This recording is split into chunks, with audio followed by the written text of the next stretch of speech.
What's going on, Bengals fans? Chris Daughtry here with another edition of Bengals Breakdown by Chat Sports. You guys know what we do on every single Monday after game day. It is Overreaction Monday to the Bengals. Just frankly embarrassing yet again for the third week in a row, 37-24 loss against the Detroit Lions. Let's get straight into it here. Our first overreaction for the second week in a row now, I believe it is, fire Zac Taylor.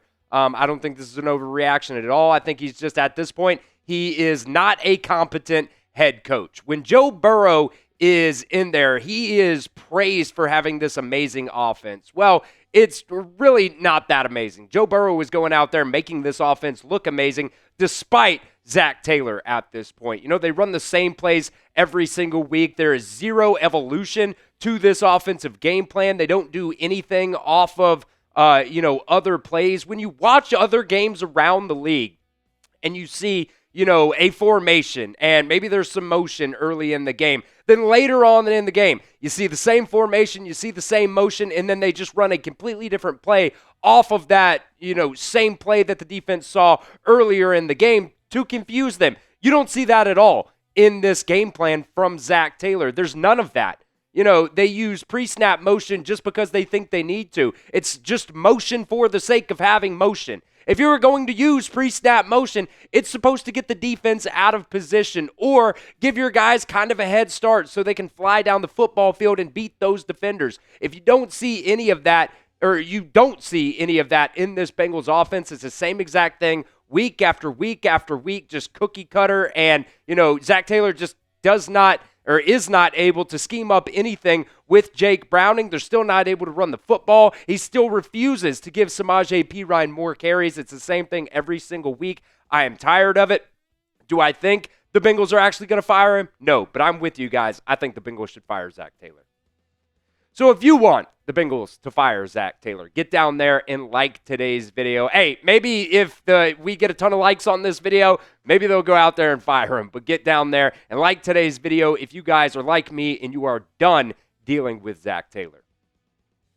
Overreaction 2 here. This one might get a little bit controversial here, but I think it might be time to trade Trey Hendrickson for some draft capital here. I just do not see a fix for this Bengals team in 2025. And don't get me wrong, I think Trey Hendrickson is an incredible football player. I still think he is playing at a very high level for the Bengals right now. But the Bengals most likely aren't going to bring him back next year anyways. They could technically tag him or maybe even tag and trade him. But, they essentially already drafted Shamar Stewart to be his replacement. And like I said, Trey Hendrickson is still playing very, very high-level football for the Cincinnati Bengals right now. He had 2 sacks yesterday. So far in 2025, he's got 4 sacks, a couple of TFLs. He's got a forced fumble as well. I think the big question right now is, he turns 31 in December. The Bengals already let him seek a trade, and nobody was willing to give the Bengals what they wanted in return, which I believe it was a first-round draft pick and a starting caliber defensive player. I don't know right now if they could get a first-round draft pick for him because, look, a new team is either just going to be renting him or they're going to have to give him a contract extension. And I think they could, probably still get a second-round pick for him, maybe even a later-round pick adding on to that as well. Maybe you could get 2 picks for him. But, there is no point, in my opinion, keeping Trey Hendrickson right now if they're not going to try to upgrade what they have right now at this quarterback position, because right now, that is the biggest thing holding this Bengals team back. So what do you guys think? Should the Bengals trade Trey Hendrickson? Type Y for yes or N for no down at the pinned comment of today's video. Not necessarily because you don't want Trey Hendrickson anymore. That's not it at all. I'm just kind of at the point now, if they don't fix this quarterback position, there might not really be a, positive outlook for this Bengals team this year, and you might as well get some draft capital out of it. That's kind of how I'm spinning that there. But let me know what you guys think down at the pinned comment of today's video.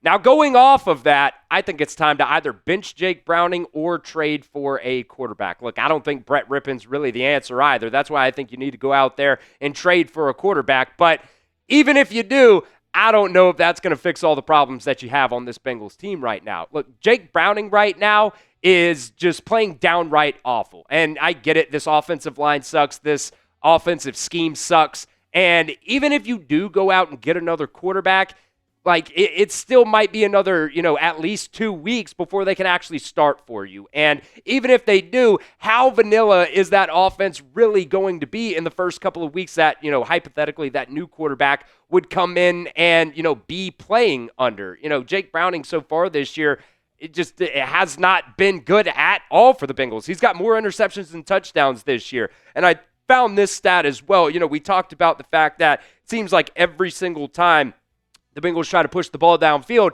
Jake Browning just throws an interception. Well, the completed air yards per pass attempt, that means air yards on completed passes only per attempt, 3.2. So on average, you cannot complete a pass over 4 yards. You are not going to win football games doing that. And even when they try to push the ball downfield, most of the time just ends up being a pick. That long touchdown play to Jamar Chase, that was just a busted coverage. And even on that play, I was holding my breath that he was going to overthrow him or throw it out of bounds. And really, it wasn't anything that Jake Browning did on that. It was more a, busted coverage and a really good route, honestly, by Jamar Chase there. So, look, and if you're going to go out and trade for a quarterback, still the options aren't, the best out there. Kirk Cousins is available, I guess, but you'd have to pay him the contract that he has. That's just absolutely asinine right now. My favorite option is to go out and trade for Jameis Winston because he might not be great, but damn, it would really, really be fun. He may throw a couple of interceptions in these games as well, but he might also throw for 500 yards in the game. Russell Wilson, I think when you're going to talk about trading for Giants quarterbacks, he's probably the most likely option because I don't think the Giants really want to trade Jameis Winston at this time right now. And look, I'll be honest, Russell Wilson, in my opinion, still kind of sucks. Marcus Mariota is an interesting option, but, he's had to play a little bit this year with Jaden Daniels kind of being banged up for the Commanders. Tanner McKee, I think at times when he's got some playing time, he's looked pretty good, but, he's a strong second-team quarterback for the Eagles right now. Do they want to trade him? You might have to make it worth their while there. Jacoby Brissett's an interesting one. He's got plenty of starting quarterback experience in the NFL. He's with the Cardinals right now. I don't know. That's another option. It's a bigger body guy that can run the football and run around in circles because your offensive line can't block. Gardner Minshew, you can take your chances with that. I don't know. He kind of looks like Jesus right now. Maybe that's who you need to trade for. Just straight up trade for Jesus Christ because he's probably the only person that could go out there behind this offensive line and actually have some success for you. And maybe, the last option, Andy Dalton, maybe you could trade for him, bring him back. But look, he hasn't really played high-level football in a really long time. So, like I said, your options kind of thin right now if you're trying to trade for a quarterback. Look, the Bengals may be losing a lot right now, but you guys could be winners right now just by going to omahasteaks.com. From everyday dinners and effortless entertainment to unforgettable gifts, Omaha Steaks delivers the world's best steak experience. Enjoy USDA-certified tender steaks, juicy burgers, cozy and convenient comfort meals, and so much more. And now, during their early Black Friday sale, you guys can get 50% off site-wide and an extra 20% off select favorites at omahasteaks.com. Plus, our listeners here at Bengals Breakdown get an additional $35 off just by using promo code Bengals at checkout. Terms do apply, and you can see that website for extra details. But this one right here, this is one of my favorite bundles that Omaha Steak has to offer. It's the Griller's Essential Bundle. Plus, you get 16 free smash burgers, only $150 right now. You see right there on the website, it's already 50% off. Plus, you get that extra $35 off just by using promo code Bengals at checkout. You get the 16 free smash burgers. You get a couple filet mignons, chicken breasts, pork chops, Omaha steak burgers. You get your Franks. They even have some desserts as well, the caramel apple tartlets, and they even have their own Omaha steak seasoning as well. So they've got a bunch of different type of bundles that you guys can choose from. It's a great Christmas present as well if you want to send something to the family members or something like that for Christmas. Omaha Steaks offers unrivaled quality and variety, and every bite is backed by their 100% guarantee. Omaha Steaks has been America's original butcher since 1917. It's a family-owned company with over 100 years of experience in the meat industry. So save big with Omaha Steaks and visit omahasteaks.com for 50% off site-wide and an extra 20% off select favorites during their early Black Friday sale. And also, for our listeners here at Bengals Breakdown, you guys get an additional $35 off just by using promo code Bengals at checkout. Terms do apply, and you can see that website for extra details. But right now, it's 50% off site-wide at omahasteaks.com and an additional $35 off just by using promo code Bengals at checkout. That link's going to be down in the comment section and the description of today's show. Back to the overreactions here. I think it might be time to start tanking for some high draft picks here. I hate to say it, but I'm kind of at this point right now. We are on the verge. We are at a very, very pivotal point in the Bengals 2025 schedule right now. They could get back on track here in the next couple of games. This next game, though, you're going to Green Bay. That one is going to be very, very tough for the Bengals to handle there. But after that, you've got the Steelers. That might be a coin flip game, especially these games being at home as well. The Jets, they don't look like a very good football team either right now. The Bears are kind of, wishy-washy. You never know what you're really going to get there. But then you do go to the Steelers. That's always a tough game, going to Pittsburgh there. So, if you win, 4 out of these 5 games, you're kind of right back in the driver's seat and feeling really good about yourself. But you have to figure it out during these next 5 games, because after that comes a very, very tough stretch of games for the Bengals. You got the Patriots, who ended up beating the Bills last night on Sunday Night Football. Then you go to the Ravens. You go to the Bills. Then you have the Ravens again at home. And then, look, the Dolphins, they're kind of wishy-washy right now. You never really know how they're going to be. But you got to figure it out here in the next 5 games if you want any chance to, be in a position to where you can get to the playoffs by the time you get to December. Possibly Joe Burrow comes back, at that point, because really I think this Dolphins game right here is going to be kind of that target date for Joe Burrow to end up returning to action here. But, if you're not in a position by that game, I just don't see a world where they would actually activate Joe Burrow and have him coming back if you're completely out of the playoff hunt at that point. Make sure you guys are subscribed right here to Bengals Breakdown. It might be that time. We're going to start doing mock drafts for you guys. We're also going to do some Zac Taylor replacements for you guys this week as well. So do not miss out. Hit that sub button and stay up to date on all things Bengals. News at youtube.com/BengalsTV.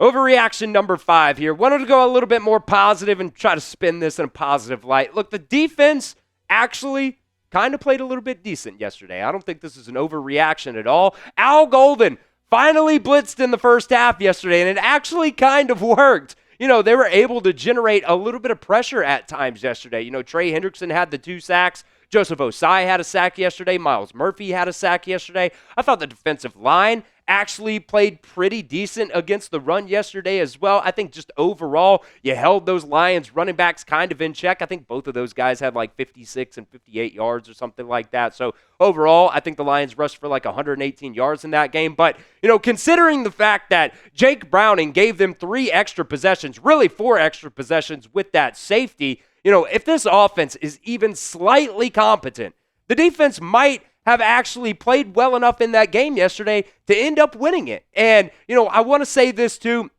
I said it in the postgame short last night.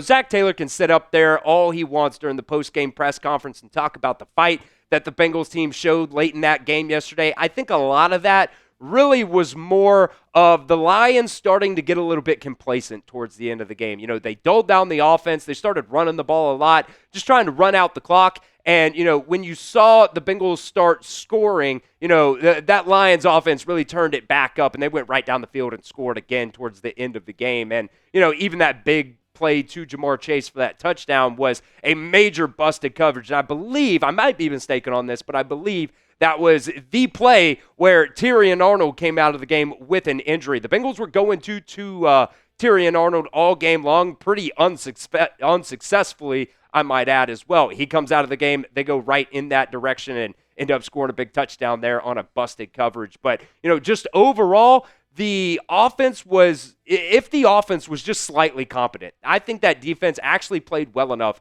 for the Bengals to win that game. So I want to hear from you guys. How are you feeling about the defense so far this year? Type B, if you think it's better than last year. Type W, if you think it's worse than last year, which at this point, I don't think it's worse. Or type S, if you think it's about the same as last year. Personally, for me, I think they're playing a little bit better. But I want to hear from you guys down in the comment section of today's video.